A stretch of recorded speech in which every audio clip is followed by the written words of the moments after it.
Hello everyone, কেমন আছো সবাই? আশা করি সবাই খুব ভালো আছো আর আমরাও খুব ভালো আছি। আর আমার নতুন একটি ভিডিওতে তোমাদের অনেক অনেক স্বাগত। তো দেখো, এখন ছেলেকে স্নান করে নিব, তাই রেডি করে নিচ্ছি। তেল মাখিয়ে রোদে নিয়ে চলে এসেছি, স্নান করাবো। ও স্নান করতে খুবই পছন্দ করে আর এটা ওর কাছে খুব ইন্টারেস্টিং একটা কাজ, জল নাড়া ঘাটা স্নান করা। ওকে স্নান করানো হয়ে গেলে আমার মানে একটা বড় কাজ হয়ে যাবে, ওকে রেডি টেডি করিয়ে তারপর মানে বাকি সব কিছু তোমাদের সাথে শেয়ার করব। আর আজকে কিন্তু অনেক কাজ আছে, যেহেতু ফ্রিজ আসবে বাড়িতে। তো দেখো, এগুলো সবও ফাঁকা করে নিয়েছি। এই রান্নার জায়গাটা একটু চেঞ্জ হচ্ছে আর কি। আর এর মধ্যে আবার বসিয়ে দিলাম একটু চা। তো চাটাকে আগে খেয়ে নেব, তারপর বাকি সব কাজকর্ম করব। এখন আমরাই তো এদিকে চা খেতে বসেছি আর দিদা এদিকে অনেকটাই কাজ এগিয়ে নিয়েছে। দেখো, এগুলো নড়িয়ে টড়িয়ে অনেক কিছু সরিয়েও ফেলেছে, এটা ঘুরে যাবে এইদিকে। আমিও আর দেরি না করে কাজে লেগে পড়ব। এখন যতটা পারছি হেল্প করছি আর সাথে সাথে এগুলো পরিষ্কার করে দিচ্ছি, কারণ অত কিছু ভিডিও তোমাদের সাথে শেয়ার করতে পারিনি যে ঠিক কী হয়েছে। ফাইনালটা তোমাদের দেখিয়ে দেব।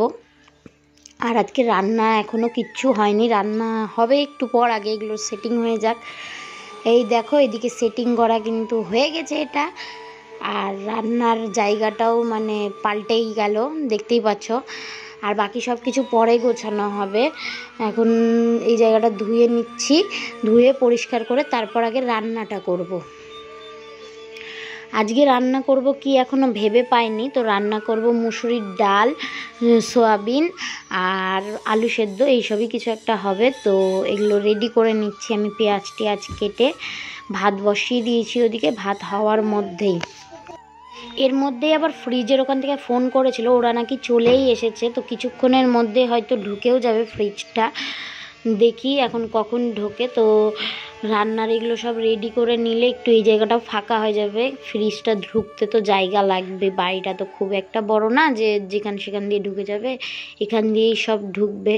আর আমার ভাত নামানোও হয়ে গেছে, ডালটাও বসিয়ে দিয়েছিলাম, ডালটাও সিটি হয়ে গেছে। আর সয়াবিনটা একটু সেদ্ধ করে নিচ্ছি, এরপরে কড়াই বসিয়ে দেব, তারপর রান্না করব। আর রান্না করার জন্য একটু মশলাও করতে হবে, তো মশলাটাকেও বেটে নিচ্ছি, পাটাতেই বাটছি অল্প একটু মশলা। আর কোথায় করতে যাব, আজকে পাটাটা নিচে রেখেছি, এখন পরে সব কিছু সেট হবে ওখানে। সব কিছু তো এখন ওলট পালট হয়ে গেছে, মানে একটা জিনিস বাড়িতে আসছে দেখে সব কিছু যেন একদম ওলট পালট হয়ে গেছে। এই দেখো, দেখতে দেখতে ফ্রিজও চলে এসছে। তো দুটো দাদা ছিল আর আমার বর, তিনজন মিলে ফ্রিজটাকে ঢোকাচ্ছে। এই দিক দিয়ে ঢুকিয়ে ঠিক মতো জায়গায় রেখে দিয়ে যাবে, কিন্তু ফ্রিজটা আজকে খোলা হবে না, কারণ কালকে আবার কোম্পানি থেকে লোক আসবে, ওরাই এসে আনপ্যাক করবে।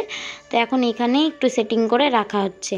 আর এদিকে আমার ডাল হয়ে গেছে, আলু সেদ্ধও মাখানো হয়ে গেছে, আর কড়াইয়ে সয়াবিনটা হচ্ছে। এটা হলেই রান্নাটাও শেষ। আর ভিডিও কিছু শেয়ার করতে পারলাম না, তো দেখা হচ্ছে অন্য একটি ভিডিও।